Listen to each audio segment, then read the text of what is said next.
Hey there, boys and girls. Lady Silver Vixen here. After some rather irritating conversations, I decided to go ahead and kind of do a mixture video. This is not only going to show tools, but it's also going to show different symbols that we use in the craft. So let's start off with something very simple, very basic, and that, of course, is the pentagram or the pentacle. Um, Specifically, this would be a pentacle, and in this case, it would be a pentacle. Pentacles are usually three-dimensional, whereas pentagrams are only two. That's the easiest way to differentiate between the two, as well as the lack of a circle that goes around them. A good example of a pentagram is my tattoo. So, but little bit on this particular image. Um, the upright pentacle, which you can see here, it's meant to be upright. You can tell by my pendant that I have that it's meant to be upright. Okay, here's my pendant again. This is actually upright. In the cases of uprights, it usually means spirit ascending out of matter. It's that whole concept of mind over matter. This also represents the five elements, along with a bunch of other things, depending on which pentacle you are using, such as in the pearl or the iron pentacles or pentagrams, um, which you can very easily look up those up online.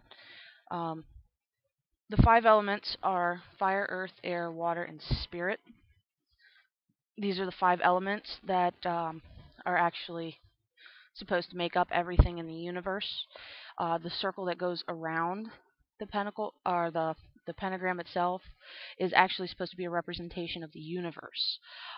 Just a little bit of history on it. The pentagram is actually, and the pentacle, both have actually been used throughout history. The Christians used it to represent the five wounds of Christ. It's also a symbol of earth. It has also been used as a symbol to represent the goddess Aphrodite. It's a symbol of love. Um, if you look at how a lot of different towns are actually laid out, such as in Washington, D.C., this goes into a whole conspiracy theorist thing, but there's actually a perfect pentacle and a pentagram actually laid out within the city. You can also find this in many towns over in Europe. In the case of where, there we go, inverted. I'll get it eventually. It's kind of hard to associate a little bit, but when it's actually inverted, a lot of people make the mistake of saying, "Oh, it's satanic." Yes, Satanists do use the inverted pentagram. They also use the inverted pentacle. However, Wiccans, when we use it, we have specific purposes behind it. Not to say that Satanists don't, but that is a completely different video for one of my satanic friends to actually discuss with you guys. Specifically, though, inverted pentagrams are the descension of spirit into matter. It's where the physical overrides the spiritual. It's also used for banishings. It's also used in protections. There's a bunch of different things that it can actually be used for. A lot of people actually forget about that. The other symbol that I wanted to talk about too was the triple moon symbol. You can see there's two crescent moons and a full moon. Now, a lot of people will instantaneously know right off the bat what exactly that is. For those of you who don't know, it is the symbol of the triple goddess. Okay? No different than we go through stages of life, so too do we represent that through the goddess. She is known by maiden, mother, and crone. These are the three stages in life. Maiden is usually young and youthful. The mother is usually around middle age, and then the crone is into that older age where you actually have more wisdom. The physical body is actually weakening, but the spiritual body is beginning to ascend and awaken to other higher realms. The only symbols that I don't really actually have present would be the God symbol. The God symbol is actually a circle with a crescent moon across the top. And if I can get underneath to my notes, you guys should see this poor desk. I put so much crap on here. It's unreal. This is the God symbol. Sometimes it will also be shown like this or slightly cockeyed. It's all the same thing. And in particular, the God symbol is actually the representation of our horned god. The horned god is not Satan. This is a common misconception. Satan's horns, as well as the whole concept of him, actually derives from a multitude of different various pagan paths. If you look at Pan, Pan is an evil in and of himself. Okay, he was actually a satyr, if I'm not mistaken, or a faun. I can't remember which one. There's so many different myths and different lores that are out there that concern all these things. It's hard to keep them straight sometimes, and I really personally don't work with Pan, so I can't tell you very much about him. However, Cernunnos is another good example. Baphomet, commonly used in Satanism, was also used by the Knights Templar, which were Christians. They slaughtered many in the name of God for the Catholic Church before they were actually condemned and actually tried as heretics.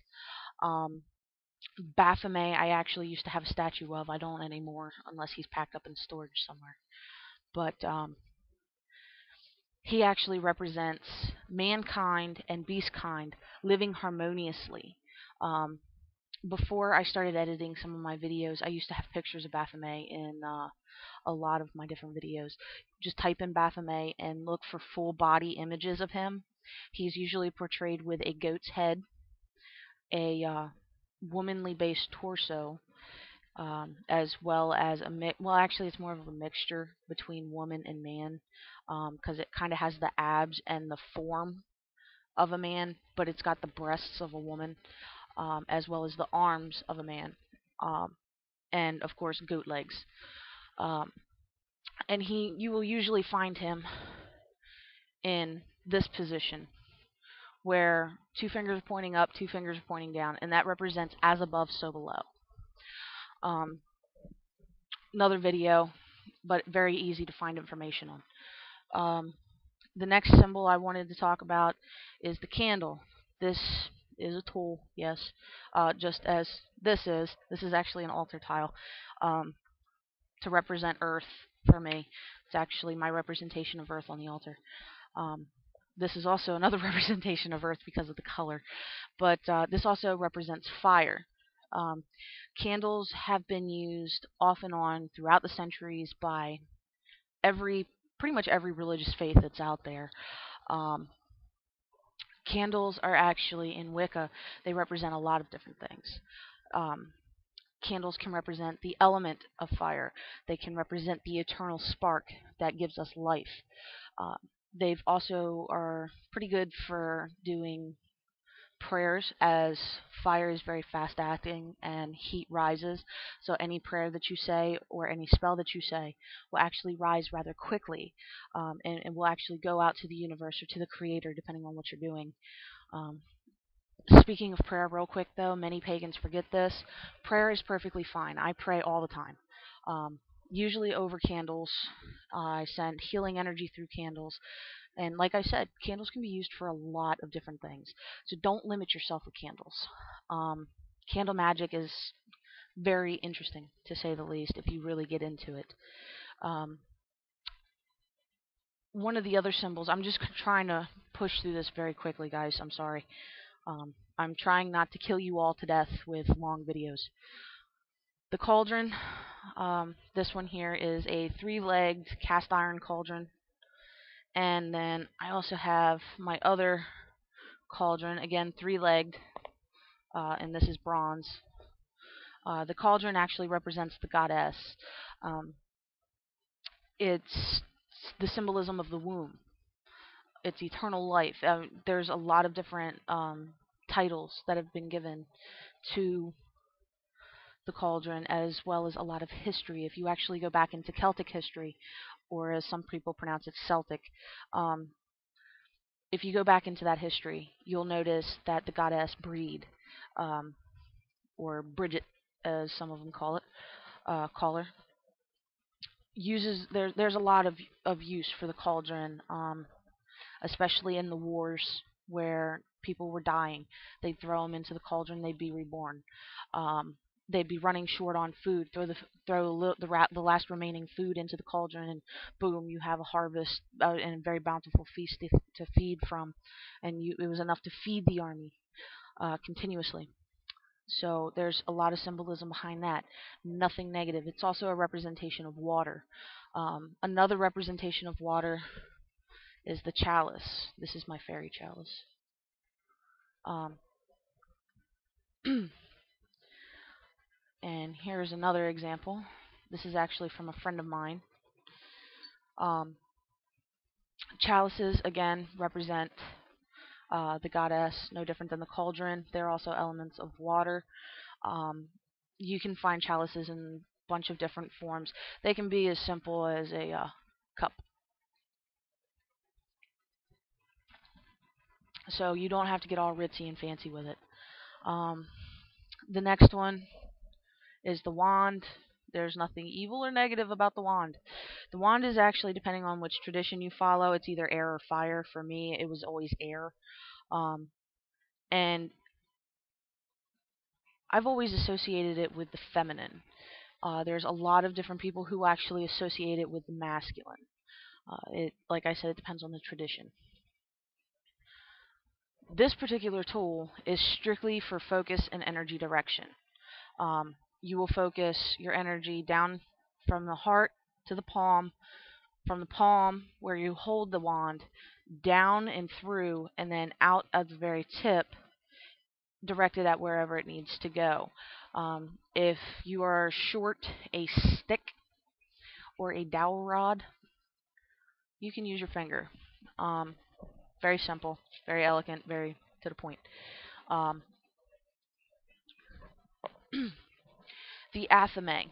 A lot of people mistaken the Athame as a weapon.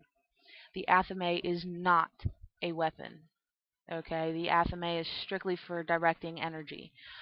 Most of the time, if you find Athames, they usually don't have very sharp blades on them. Most people who've watched my videos, you've seen this one before. See, it has no edge to it whatsoever. That's because this is not meant to cut flesh. It's particularly, this particular one was actually meant for strictly show.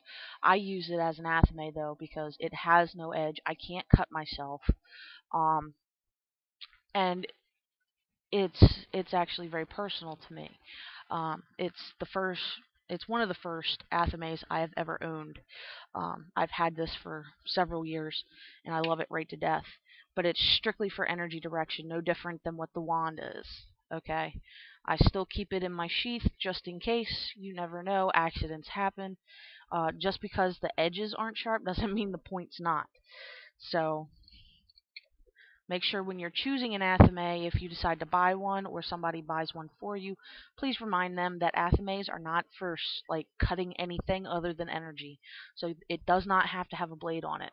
I actually recommend to some people to actually use a butter knife to start with, because they have some pretty dull blades on them most of the time. Another goddess symbol. This is actually another gift from a friend of mine.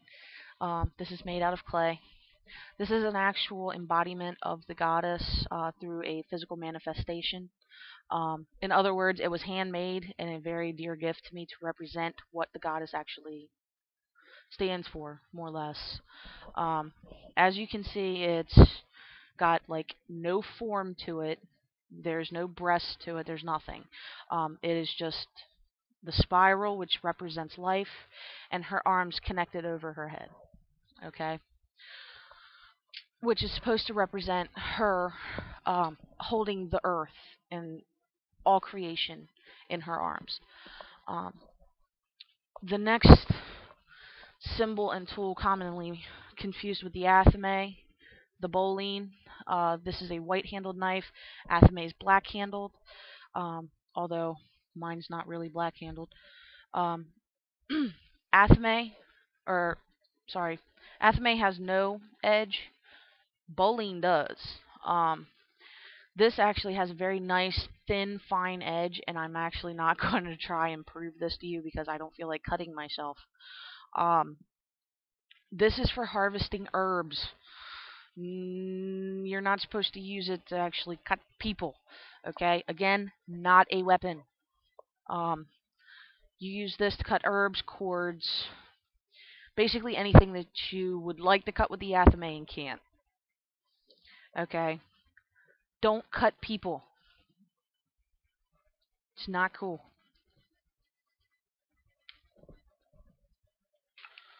Some other things real quick. Feathers. Yes, this is a bald eagle feather for people who are wondering. Feathers, also very good to pray with. Feathers belong to birds. Birds are usually considered messengers of the gods. So if you pray next to a feather, it's believed that your messages will be taken directly to the god or goddess, depending on what path you follow. This here is actually more of a shaman thing, or as some pronounce it, shaman. I personally like doing this. Feather magic is actually one of my favorite things that I'm not so good at. I enjoy doing it because it's fun to me. That encompasses a whole nother video. But the next one is the bell. The bell is to represent the goddess. It's believed that when a bell is rung, that it's actually the goddess singing or presenting knowledge to you. Again, this varies tradition to tradition, so you're going to end up with varying different things. The circle is another symbol that a lot of people ask about. We use the circle for protection. Not only does it represent the universe, but it does actually create a barrier of energy, which is, this kind of goes into another symbol as well. It creates an energy barrier which allows us to actually build energy up inside of it. From here, we will actually build it into a cone shape. This is, a lot of you have already figured out where this is going. We build this into a cone shape, which is known as the cone of power. Once it reaches its peak, that is when everything stops. You release out all the energy that you've built up. That's usually where you've already cast your spell, or you've built up the energy to cast the spell. You do it, and then you release it. And then the cone will collapse, more or less. The next thing is salt. Salt is always used for purification, cleansing, protection, things along those lines. Quick tip for those of you who like to play around with things like that. Sprinkle a small amount of salt in your windows. It will keep negative energy out of your house. It will also reduce the amount of ants that you have crawling through your windows.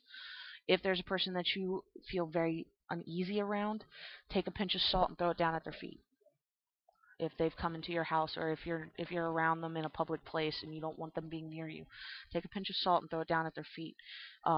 Obviously, do this very casually so that way they don't realize what you're doing, but it will actually make them walk away from you. What else do we have? Incense. Incense come in many forms. Incense are a representation of fire and air. They will come in different varieties, from cones to actual sand, loose herbs, and sticks. Most commonly, the main ones that you'll find are sticks and cones. Make sure you don't forget an incense burner when you're doing this, if you have cones or sticks or anything. And yes, that was pink sand and a charcoal brisket. Very easy stuff to come by, not that expensive. Um, that is actually a representation of the masculine. Um, I'm sorry, I'm kind of going through this a little quick, so if you guys actually end up having any questions at the end of this video, please feel free to post comments below, and I will actually answer them as I can. Some other pretty simple symbols I don't actually need representations for is the Book of Shadows. The Book of Shadows is a personal journal.